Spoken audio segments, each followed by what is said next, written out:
E aí, pessoal, beleza? Professor Jair aqui de novo na área, Praxis Química.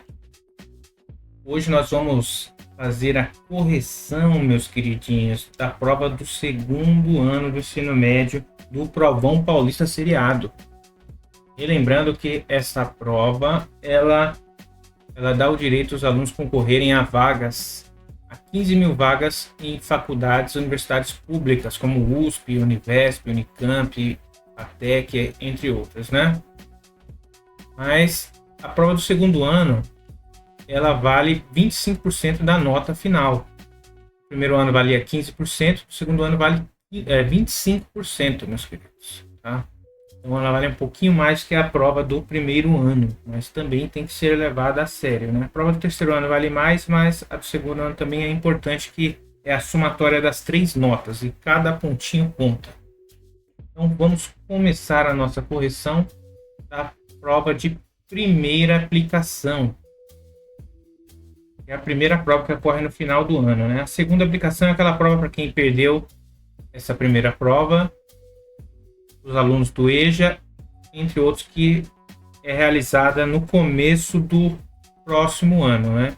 A gente vai corrigir agora de 2023, vamos corrigir a de 2024 e 2025, respectivamente, também. Vamos lá, então. Essa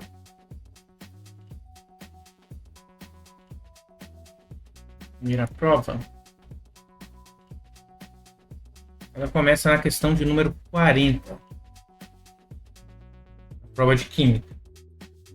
E ela fala o seguinte: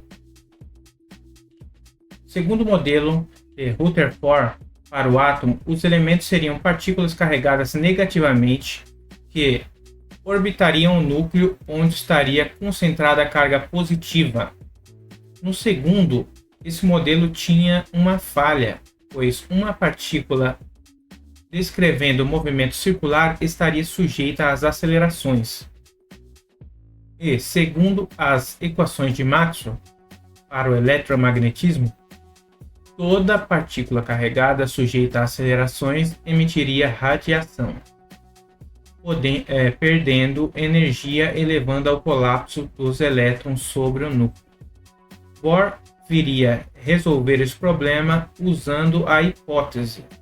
E vamos lá, só relembrando, né? Vou fazer um desenho aqui rapidamente. Bohr, ele veio corrigir um problema do átomo, do modelo atômico de Rutherford,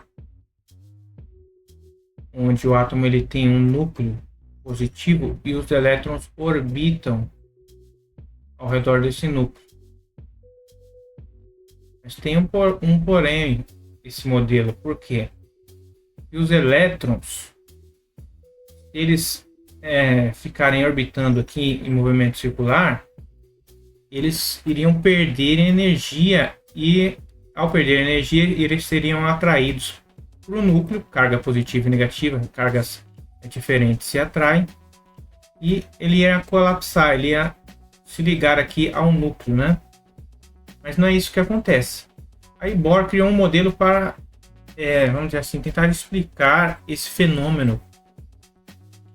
Vamos ver as alternativas aqui. Alternativa A: do princípio da conservação da quantidade de movimento linear, que propunha que o produto da massa e a velocidade dos elétrons deveria se manter constante sempre. Não foi isso que ele propôs, tá? Ele propôs algo inovador.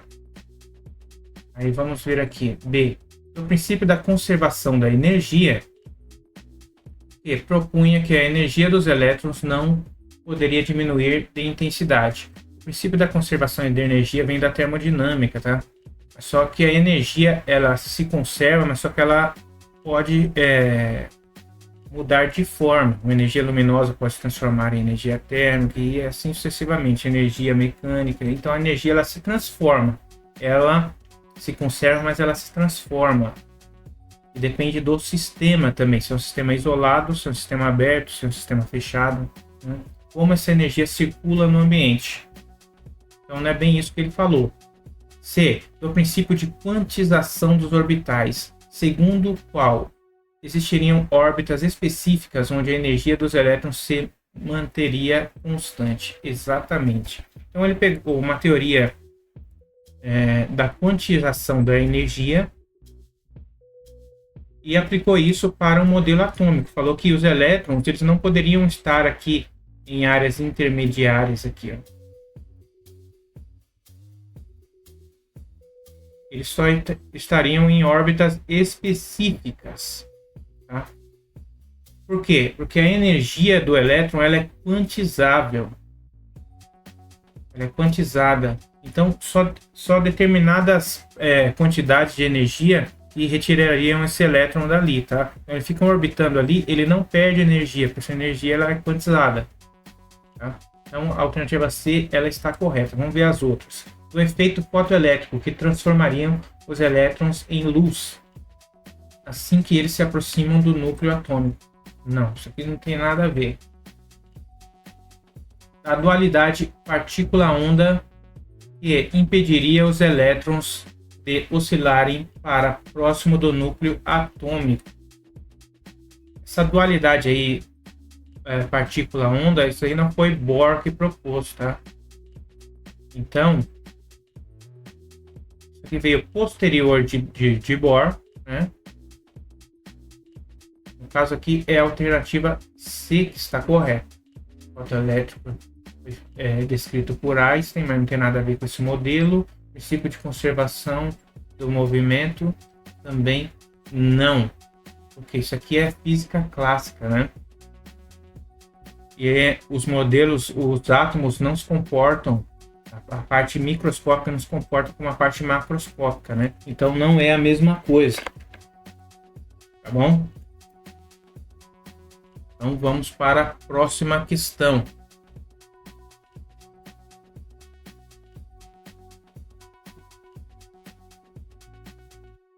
Questão de número 41 do Provão Paulista Seriado aí do segundo ano do ensino médio. Ele fala o seguinte: pela primeira vez, em dezembro de 2022, um experimento de fusão nuclear com deutério e trítrio, os mesmos átomos que sofrem fusão no Sol, conseguiu produzir mais energia do que foi consumida. Os átomos de deutério e trítrio. Não dá para ver direito, mas é o seguinte: deutério e trítrio é o seguinte. Um átomo de hidrogênio, ele tem um próton e um elétron. E a massa atômica dele é 1. E lembrando que é representado aqui o número atômico com a letra Z e o número de massa do átomo com a letra A.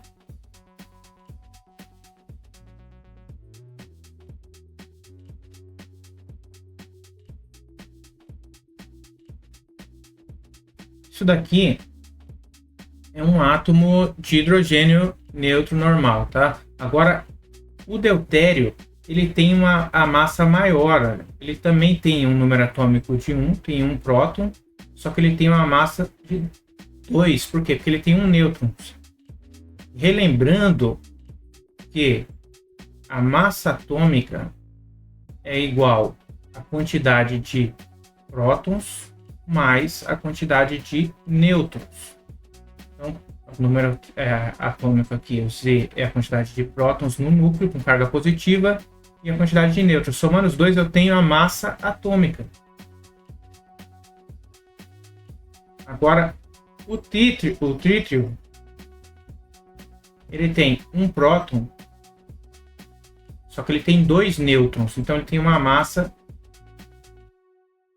igual a 3.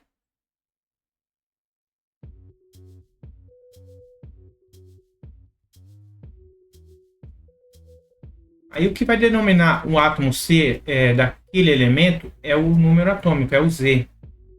Tá? A quantidade de prótons que ele tem no núcleo.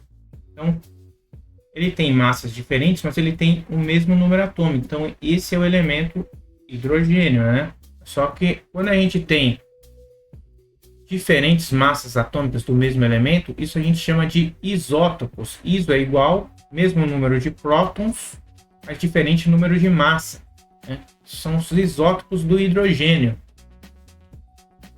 Aí nós temos as alternativas aqui, ó. Possuem diferentes números de elétrons? Não. Possuem propriedades químicas diferentes? Não. Eles possuem as mesmas propriedades químicas, tá? Só que são isótopos? Sim. O que é um isótopo mesmo? Possuem a mesma quantidade de prótons, mas diferente número de massa. Então, isso são isótopos. Tem a mesma diferença entre prótons e nêutrons? Não. Ele pode ter quantidade de prótons e nêutrons diferentes. Olha lá, o que está acontecendo ali. Ele tem a mesma quantidade de prótons, mas nêutrons, quantidades diferentes. Tá? São isóbaros. O que é um isóbaro? São elementos químicos que têm a mesma massa atômica, a mesma quantidade de massa. Então, se todos aqui em cima, aqui na letra A, tivessem a mesma quantidade, seriam isóbaros, mas não é o caso. Eles são isótopos aqui, ó, o mesmo número atômico, o mesmo número de prótons aqui, Z, embaixo do elemento, tá? Então, questão de número 41, letra C. Bom, então agora a gente vai para a questão de número 42, meus queridos.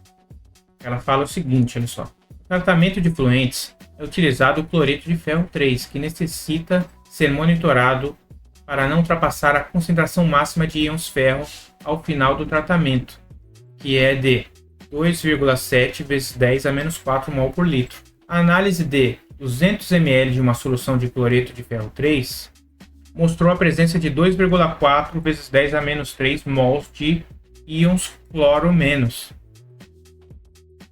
né? De íons cloreto. A concentração de íons ferro 3+, na solução analisada é igual a... Então vamos ver os dados aqui. O que ele quer dizer? Quer dizer o seguinte, ó. Tá vendo esse 2,7 vezes 10 a menos 4 mol por litro? Essa aqui é a concentração máxima permitida. Concentração máxima permitida, meus queridinhos. Tá? Então, isso daqui é a concentração máxima permitida. Esse outro valor aqui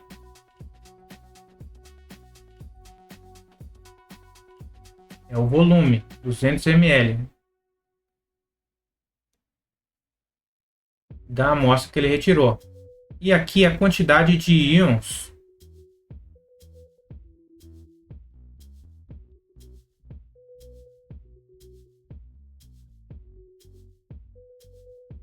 cloreto. Só que a fórmula, né, Cl3, FeCl3, correto? FeCl3, que é o que está aqui, ó. Nós vamos fazer o seguinte. Primeiro nós vamos achar. Vou dar para a cor vermelha a caneta aqui, que fica bem melhor para visualizar. Então nós temos essa fórmula aqui, ó, FeCl3. Isso daqui, quando a gente solubiliza, fica Fe mais 3 mols de Cl menos. E aqui, ó, 3 mais. Beleza? Então eu tenho 1 mol de ferro 3 mais e 3 mol de Cl menos. E ele fala que tem essa concentração de 2,4 vezes 10 a menos 3 de Cl menos. Então aqui eu tenho uma concentração de 2,4 vezes 10 a menos 3. Ele quer saber qual é a concentração da solução. Se eu olhar só as concentrações, 2,4 vezes 10 a menos 3 é menor do que 2,7 vezes 10 a menos 4 aqui. Tem um porém.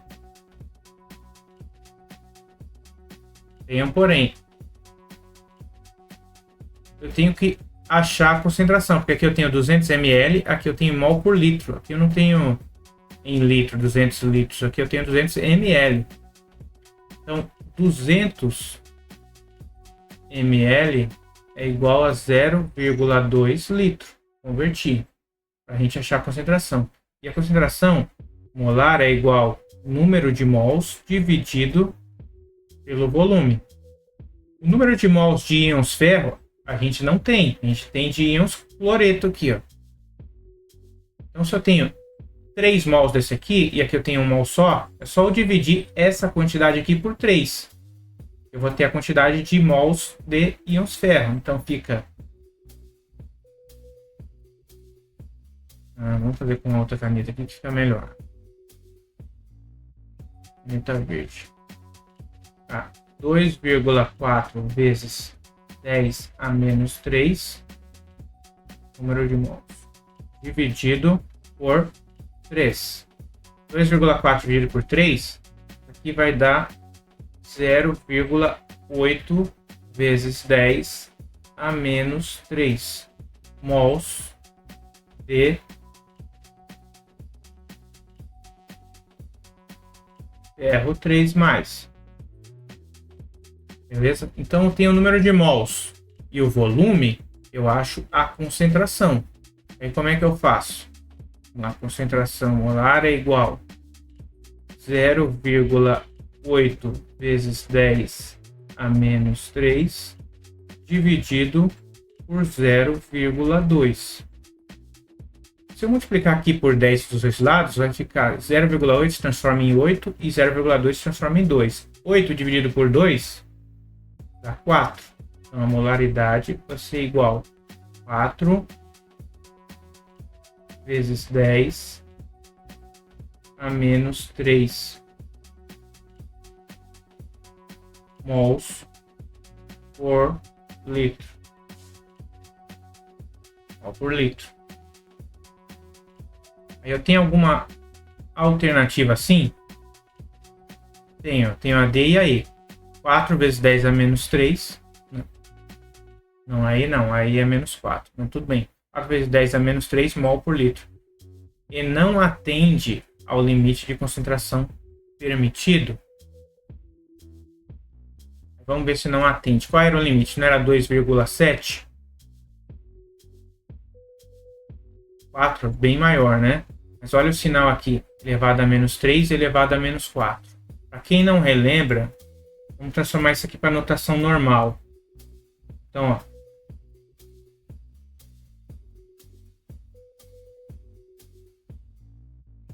Esse 3 aqui é quantas casas a vírgula vai pular e o sinal é para onde? Você vai para a direita ou para a esquerda. No caso aqui ela vai para a esquerda. Então isso aqui é a mesma coisa que 0,004. Então a vírgula saiu daqui. Foi 1, 2, 3 casas e veio a vírgula aqui, tá? E aqui em cima, esse 2,7, a vírgula vai 4 casas, então vai ficar, ó, 0,1, 2, 3, aí vem o 2 e o 7. Então a vírgula saiu daqui e veio para cá 4 casas. Então tá vendo que o de cima é muito maior? Então ultrapassou a quantidade máxima. Isso aqui é a quantidade máxima permitida. Então, como essa quantidade aqui de cima é maior, esse 4 vezes 10 a menos 3, ela não atende ao limite de concentração permitida. O de baixo fala que atende, tá vendo? Então, eu tenho a alternativa D como correta. Feito? Então, vamos para a próxima. Certo. A figura a seguir representa dois sistemas fechados de evacuados, pressão zero, em que foram adicionados volumes iguais de duas substâncias, 1 e 2, no estado líquido, à mesma temperatura. Após alguns instantes, verificou-se que as pressões no sistema se estabilizaram, com a substância 1 atingindo a pressão de 17,5 milímetros de mercúrio e a substância atingindo a substância 2, né? Eles não colocaram 2 aqui, mas a substância 2 atingindo uma pressão de 442 milímetros de mercúrio. Então a substância 2 tem uma pressão muito maior. na mesma temperatura. O que é pressão? Pressão, aqui no caso, quando eu tenho dois líquidos aqui, ele vai começar a evaporar. Vai começar a evaporar aqui. Aqui também no outro. Começar a evaporar. E esse vapor ele vai começar a se colidir com as paredes do recipiente. Então, quanto maior for a quantidade de partículas de vapor colidindo com a parede do ambiente, maior vai ser a pressão. Tá? Então, o que ele mostra aqui, ó. O que evaporou mais, maior vapor, maior pressão, maior choques, maior pressão. Então, substância 1, 17,5 milímetros de mercúrio, substância 2, 442 milímetros de mercúrio, muito maior a pressão. Aí ele fala o seguinte: o gráfico que representa as curvas de ebulição das substâncias 1 e 2 é. Então, se a pressão na substância 2 é maior, ó, esse alternativa A não pode ser, por quê? Porque a temperatura foi aumentada nisso. Então, se a temperatura aqui está diminuindo,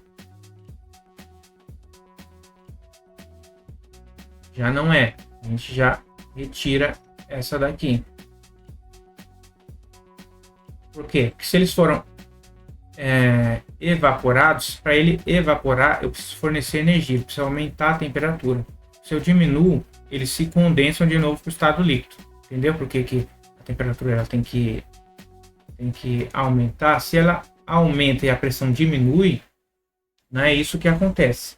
Se a temperatura aumenta, tem mais evaporação, a pressão aumenta. Então, por isso que aqui, ó, a pressão está diminuindo nesses dois. Então, não é a alternativa A. Alternativa B. Nos dois, a pressão aumentou. Tá vendo que verticalmente é pressão, horizontalmente a temperatura? Nos dois, a pressão aumentou. Então, se no 1 a pressão está diminuindo, já não é esse gráfico também. No C, ó, os dois estão aumentando a pressão a partir do momento que aumenta a temperatura. Maior a evaporação, maior a pressão. Mas tem um porém.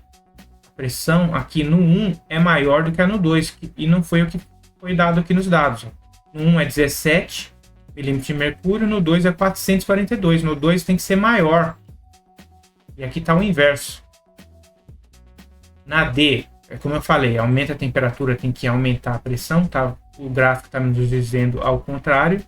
E na E, tá correto, por quê? Porque a temperatura vai aumentando, a pressão vai aumentando. E ele falou nos dados que a pressão do 2 é maior do que na do 1. E é o que está aí, ó, o verdinho aqui, ó, a pressão ela é maior em qualquer faixa de temperatura do que na do 1. Então, a alternativa E está correta na 43. Então, eu tenho aqui, ó, alternativa E sendo a correta. É uma simples análise de gráfico. Parece besta uma questão dessa aqui, mas só que análise de gráfico, os alunos são muito deficientes nessa parte, né? Por quê? Eles acostumam só com muita teoria, com cálculo, aquela coisa.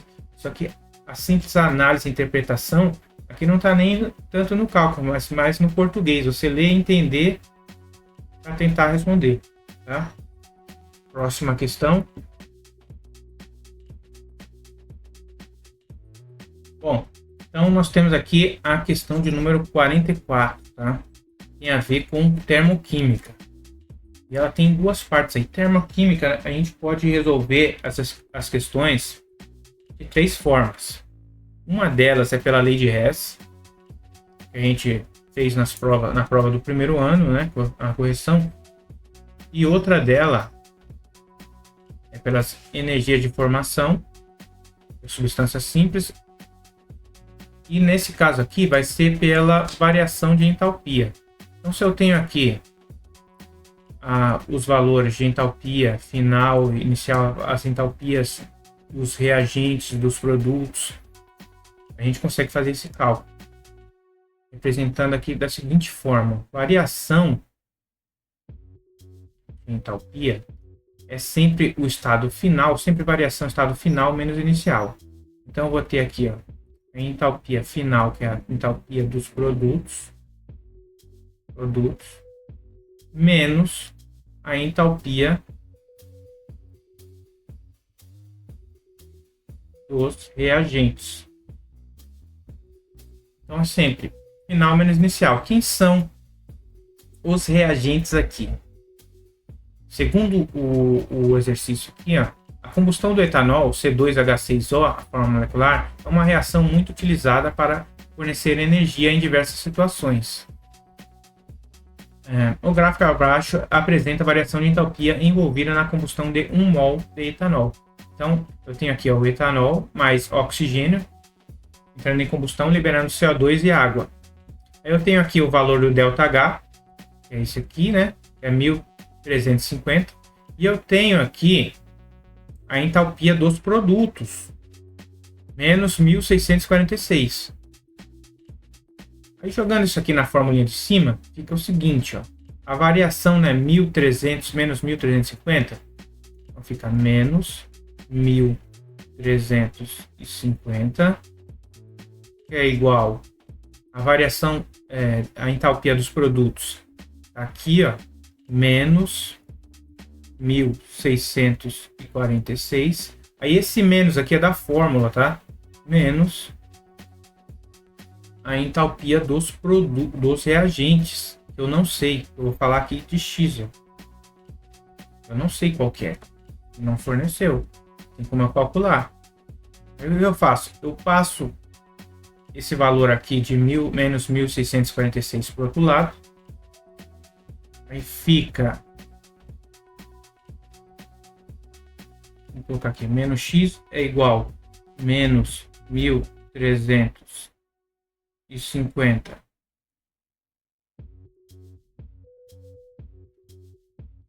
mais, passou para o outro lado, 1646 kilojoules, não é isso? Fazendo a conta aqui, isso daqui vai dar menos X é igual a 296 positivo, mas como aqui está negativo, faz a regrinha de sinal, multiplica os dois lados por menos 1, aí fica X é igual a menos 296 kilojoules. Quando o valor é negativo, isso indica uma liberação de energia, né? Isso, mas só que isso na variação, aqui, ó, menos 1350. Então, aqui é uma reação exotérmica. A energia dos produtos é menos dos reagentes é menos 296 e a dos produtos é menos 1646. Aí o que ele pergunta aqui é o seguinte: considere que 0,1 mol de etanol não é 1 mol, tá? Que é os dados fornecidos aqui. Ele tem 0,1 mol. Foi queimado para aquecer uma certa massa de 50 graus Celsius. A 50 graus Celsius, né? Em um calorímetro ideal, considerando o calor específico da água igual a 4,2 joules por vezes graus Celsius, por grama Gauss Celsius, a entalpia padrão de formação do etanol e a massa de água aquecida na combustão de 0,1 mol de etanol são iguais respectivamente a... Aqui, para a gente calcular a massa, a gente vai utilizar essa formulinha aqui, ó, a calorimetria, que é quantidade de calor é igual a massa vezes o calor específico da substância vezes a variação de temperatura. Formulinha que a gente chama de Ki-macete. Olha que maravilha. A quantidade de calor a gente obteve aqui pela variação de entalpia. A gente sabe quanto é que é. Então, quantidade de calor, a gente sabe quanto é que é. A massa é o que a gente quer descobrir. O calor específico que ele nos forneceu, 4,2, e a variação de temperatura, 50 graus Celsius. Aí a gente joga na formulinha, meus queridos, né? Como é que a gente faz isso? Da seguinte forma, ó. Então, se eu tenho 1 mol de etanol liberando menos 1350, nossa, que horrível isso aqui. kilojoules. Só que eu não tenho mol, tenho 0,1. Para 0,1 mol, eu vou ter 10% disso aqui, ó. Não é isso? 10% de 1.350 é 100 menos 135 kJ por mol. Eu vou fazer uma regra de 3 aqui, mas eu sei que 0,1 é 10% de 1. Então, 10% de 1.350 menos 135 kJ. Né? Sabendo disso, eu sei que a quantidade de calor é menos 135, é igual à massa que eu não tenho. O calor específico é 4,2. E a variação de temperatura é 50. Aí eu faço 4,2 vezes 50 e depois eu passo dividindo aqui. Isso. Então é o seguinte.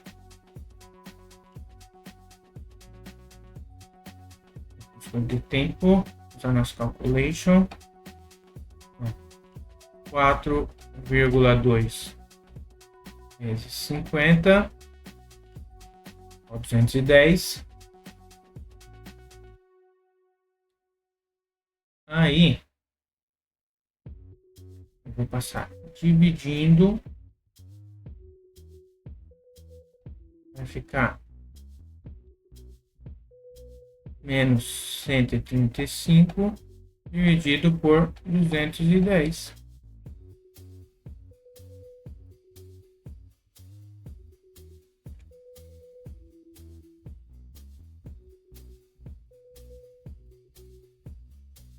Vai ficar massa é igual 0,642 9 quilos. Só que passando isso para grama, massa é igual a 642 gramas. Arredondando, né?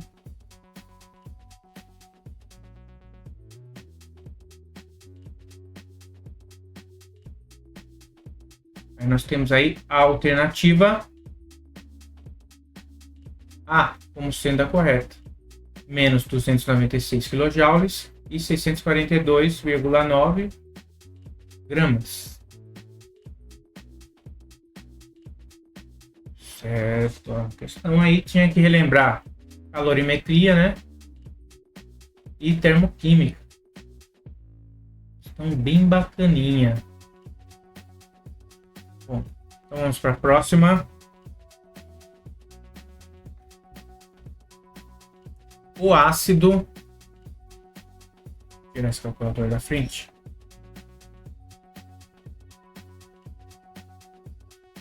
Certo. O ácido químico, uma substância extraída de vegetais e utilizada na indústria farmacêutica.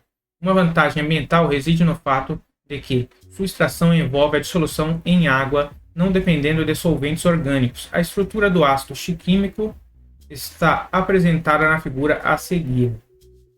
Então tem um anel aromático aqui, tem um ácido carboxílico e tem vários fenóis aqui, tem vários álcools ao anel. Não, ele não é aromático, não, perdão, não é aromático. É cíclico, mas só que não é um anel benzênico. A boa solubilidade do ácido químico em água deve-se ao fato de que essa substância, assim como a água, estabelece interações intermoleculares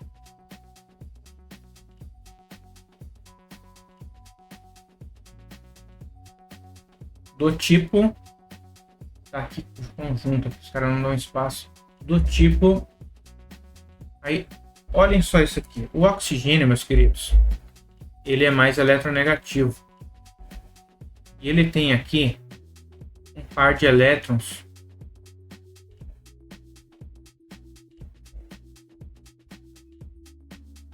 de bobeira aqui.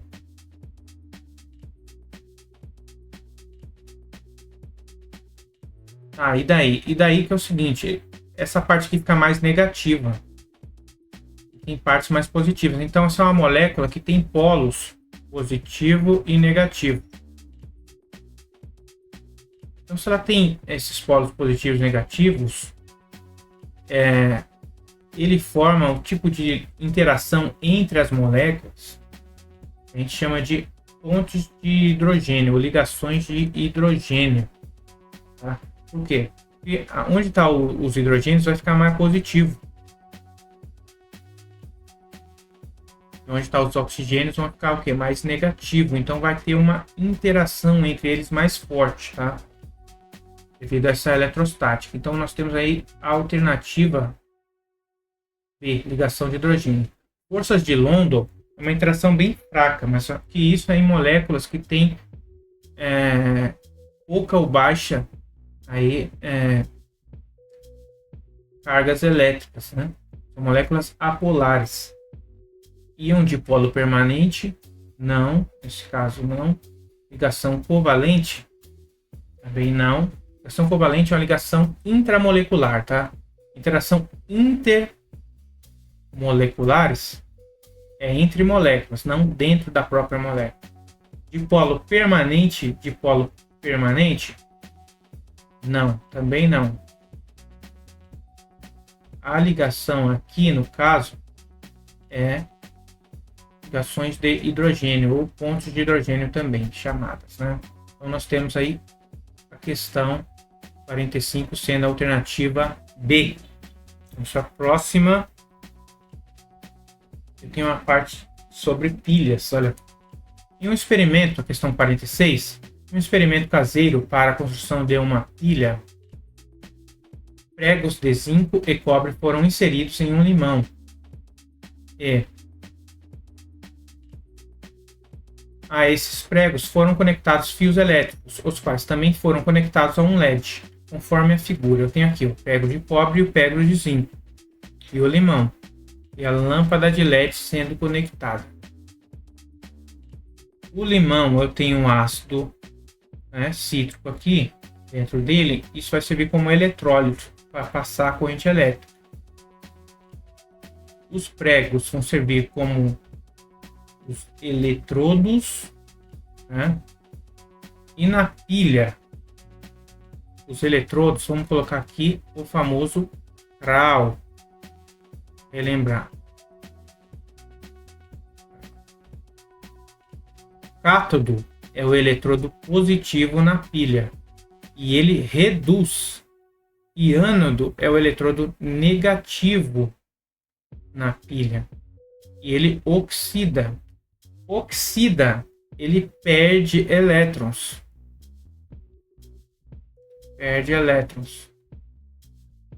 E redução, ele ganha elétrons.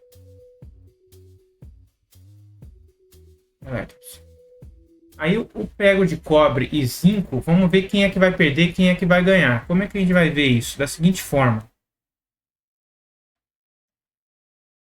Nós temos aqui, meus queridinhos, isso aqui é uma lista de reatividade dos metais. O que é isso? Tem metais que são mais reativos do que outros, tá? Como assim? Olha, esse AU aqui é ouro e aqui é o potássio. Então, da direita para a esquerda tá do menos reativo do ouro aqui, ó, o AU, os metais nobres, ouro, prata, mercúrio, cobre, vai até os metais alcalinos terrosos lá, que são os mais reativos. Mais reativos quer dizer o quê? Que ele reage com mais facilidade. E menos reativo reage com menos facilidade. Então, numa pilha, quem reage com mais facilidade oxida e perde elétrons. No caso aqui, o prego de zinco, ele é mais reativo do que o prego de cobre. O cobre é menos reativo, o Cu aqui, ó, menos reativo. Então, se o zinco ele é mais reativo, ele oxida. Se ele oxida, ele perde elétrons. Certo? Então, vamos voltar lá para a reação global da pilha. Como é que a gente volta lá? Aqui assim. Vamos voltar aqui. Isso. Então, eu tenho, ó, o zinco e eu tenho o cobre. Aí, se o zinco ele perde elétrons, os elétrons vão estar nos produtos. Aí vai ficar 5, 2 mais 2 elétrons. Se o cobre recebe, então ele vai estar aqui nos reagentes, mais 2 elétrons. Aí vai se transformar o cobre 2 mais, se transformar em cobre metálico, com carga neutra zero aqui. Então, essas são as semi-reações que acontece aqui no anodo e o que acontece no catodo.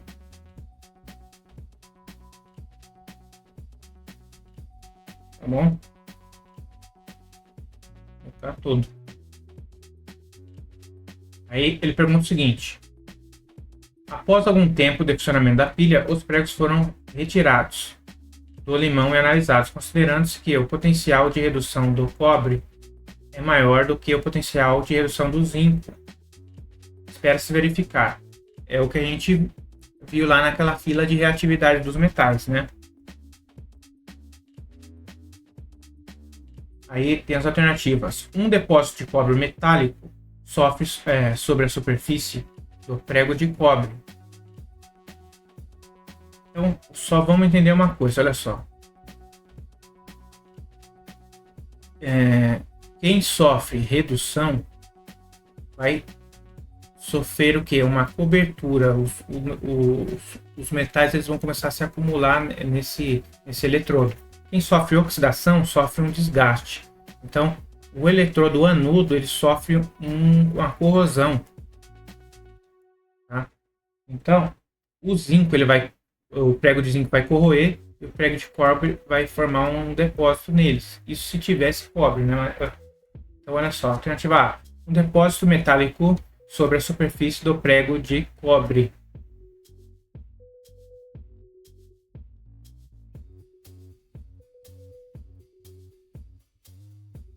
Alternativa B: corrosão apenas do prego de cobre. Não, a gente viu que quem vai corroer é o prego de zinco. Por que não vai formar um depósito? Porque aqui a gente tem um limão. Então não vai depositar nada no prego aqui de cobre. Se tivesse uma solução com cobre aqui, sulfato de cobre, alguma coisa, uns íons cobres aqui, ia começar a depositar. Por que não deposita? Porque não tem íons de cobre no limão. C: um depósito de cobre metálico sobre a superfície do prego de zinco. Não, o prego de zinco ele vai corroer. Corrosão apenas no prego de zinco. Sim, a alternativa D está correta. O prego de zinco ele vai sofrer oxidação e vai ser corroído. E um depósito de zinco metálico sobre a superfície do prego de cobre. Não, tá errado. Então nós temos 46, nós temos a alternativa D. 47. Questão ambiental, né? Avaliação do nível de poluição por matéria orgânica de um corpo d'água pode ser feita a partir da medida de parâmetros como a demanda bioquímica de oxigênio, DBO, e a quantidade de oxigênio dissolvido, OD. Considerando um rio que passa por uma região onde é instalado um laticínio que despeja seus resíduos diretamente em águas, o gráfico mostra a variação de DBO e de OD ao longo do rio. Vamos entender o que é DBO. DBO é demanda bioquímica de oxigênio. Então, se eu tenho micro-organismos num corpo d'água, eles vão começar a consumir o oxigênio para sobreviver ali, né? Então, eles têm uma demanda, eles têm uma necessidade de oxigênio. E o oxigênio ele vai estar dissolvido em água. Mas oxigênio dissolvido em água? Sim, se não tiver oxigênio dissolvido em água, as espécies marinhas não conseguem sobreviver. Tem que ter uma quantidade ali mínima de oxigênio dissolvido para que elas possam sobreviver, tá? Então, quando eu coloco esse efluente na água, a minha demanda por oxigênio vai aumentar. Então, os micro-organismos vão necessitar mais oxigênio para suprir isso, porque eu despejei um resíduo orgânico ali. Aí o que acontece com o oxigênio que está na água? Ele diminui, por quê? Porque os micro-organismos vão começar a consumir esse oxigênio para degradar aquela matéria orgânica. Então a DBO aumenta e o oxigênio diminui. Que é o que acontece aonde? Na alternativa A. Alternativa A.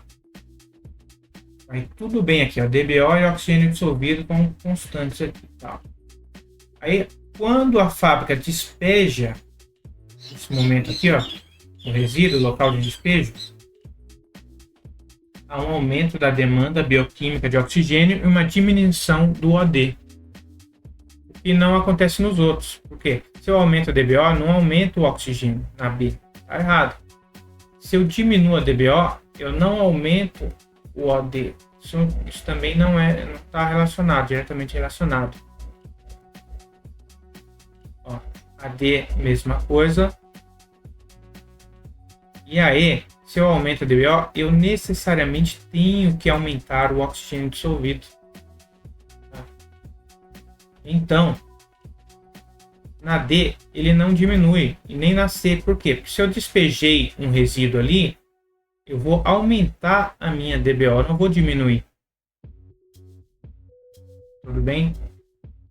Então, nós temos a alternativa A como a correta. Alternativa A como a correta. Vamos para a próxima. Outra questão ambiental. Os corais são animais marinhos que possuem um esqueleto de carbonato de cálcio. Esse esqueleto tem sua formação a partir da dissolução de dióxido de carbono em água, conforme apresentada nos equilíbrios químicos apresentados abaixo. Então tem as reações de equilíbrio aqui na figura. E vamos entender melhor. Ó. Eu tenho gás carbônico, com CO2 em água, H2O, se transformando em HCO2 mais H menos aqui. Ele vai liberar, né? CO3, perdão.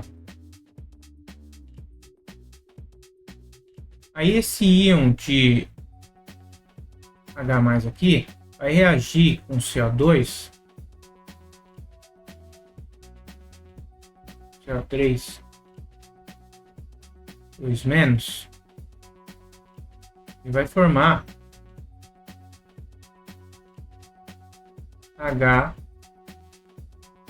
HCO3-.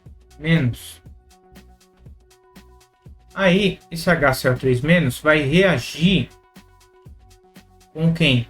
Com o cálcio. E vai formar o famoso carbonato de cálcio. Reagir HCO3 mais Ca 2+, e vai formar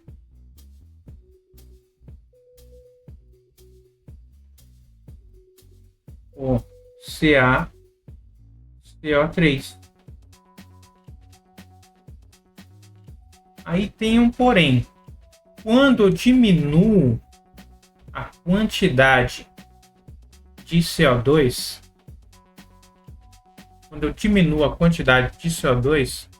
eu desloco esse equilíbrio. E quando isso acontece? Quando há um aumento da temperatura. Aí ele fala aqui o seguinte, ó. O que ele fala?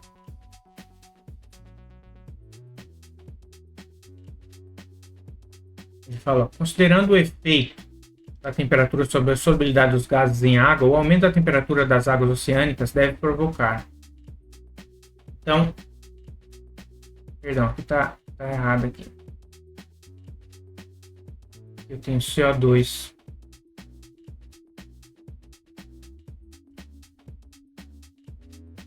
E água. K2O. CO2. Quando eu retiro esse CO2 aqui, colocando a equação errada. Quando eu retiro esse CO2, como é que eu retiro o CO2 da água? Eu aumento a temperatura. Se eu aumento a temperatura, eu diminuo a quantidade de gás solubilizado, gás carbônico ali solubilizado. Aí, essa reação vai ser deslocada nesse sentido. Ó. Eu vou começar a dissolver o carbonato de cálcio, desmineralizar os corais para produzir CO2 ali, a quantidade, e retornar ao equilíbrio químico. Se eu aumento a quantidade de gás carbônico dissolvido, como é que eu aumento a quantidade de gás carbônico dissolvido? Diminuindo a temperatura. Se eu diminuo a temperatura, eu tenho mais gás solubilizado. Aí eu desloco o equilíbrio no outro sentido, no sentido da direita, a formação de corais.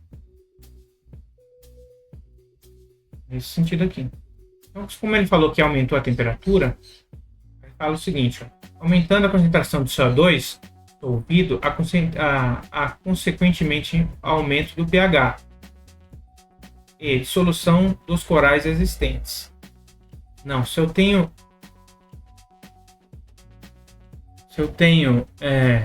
menos CO2, eu vou ter um aumento do pH. O CO2 ele faz com que a água se acidifique, né? Ele diminui o pH, que é o...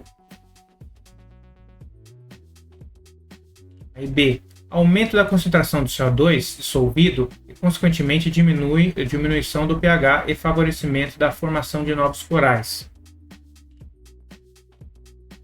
Não, se eu aumento a temperatura, eu diminuo a concentração de CO2, eu não aumento. C, diminuição da concentração de CO2. Sim, se eu aumento a temperatura do oceano, eu diminuo a quantidade de CO2 dissolvido. Consequentemente, aumento do pH. Sim, porque se eu retiro o CO2, eu aumento o pH. Fica mais alcalina a água. E dissolução de corais existentes. E dissolução. Os corais vão começar a se dissolver. Perfeito. Alternativa C. Diminuição da concentração do CO2, beleza, mas dissolvido e, consequentemente, aumento do pH e favorecimento da formação. Não, pelo contrário, ele não favorece a formação. Diminuição da concentração de CO2, sim, dissolvido, e, consequentemente, diminuição do pH. Não, o pH aumenta, favorecendo a formação de novos corais. Então, alternativa C. Estão bem complexa aí, mas bem bacaninha, né?